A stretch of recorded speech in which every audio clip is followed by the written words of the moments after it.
మాజీ మంత్రి తలసాని శ్రీనివాస్ యాదవ్ మరోసారి సంచలన వ్యాఖ్యలు చేశారు. సికింద్రాబాద్ పేరు మార్చేందుకు కుట్ర జరుగుతోందన్నారు.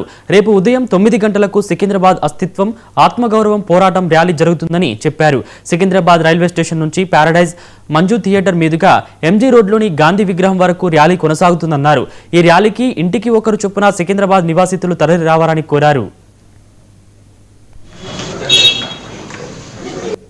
సికింద్రాబాద్ అస్తిత్వం ఆత్మగౌరవ ర్యాలీ ఏదైతే ఒక శాంతియుతమైనటువంటి ర్యాలీని చేపట్టడానికి రేపు ఉదయం 9 గంటలకు సికింద్రాబాద్ రైల్వే స్టేషన్ మీదుగా Prashanth theatre, clock tower, battery centre, అదేవిధంగా Manju theatre, Paradise, Gandhi statue వరకు ఈ ర్యాలీ కొనసాగుతుంది.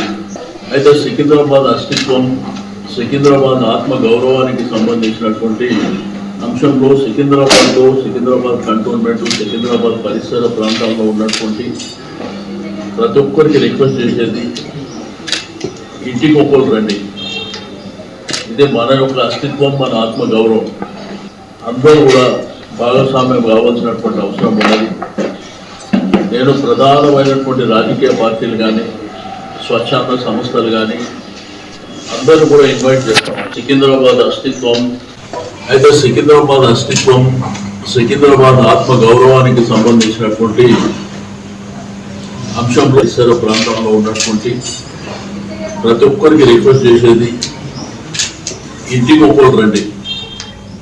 ఇది మన యొక్క అస్తిత్వం, మన ఆత్మగౌరవం. అందరూ కూడా భాగస్వామ్యం కావాల్సినటువంటి అవసరం ఉన్నది. నేను ప్రధానమైనటువంటి రాజకీయ పార్టీలు కానీ, స్వచ్ఛంద సంస్థలు కానీ అందరూ కూడా ఇన్వైట్ చేస్తాము. ఇది మన ప్రాంతం 220 సంవత్సరాల సుదీర్ఘమైనటువంటి చరిత్ర ఉన్నటువంటి ప్రాంతం. మీకు సికింద్రాబాద్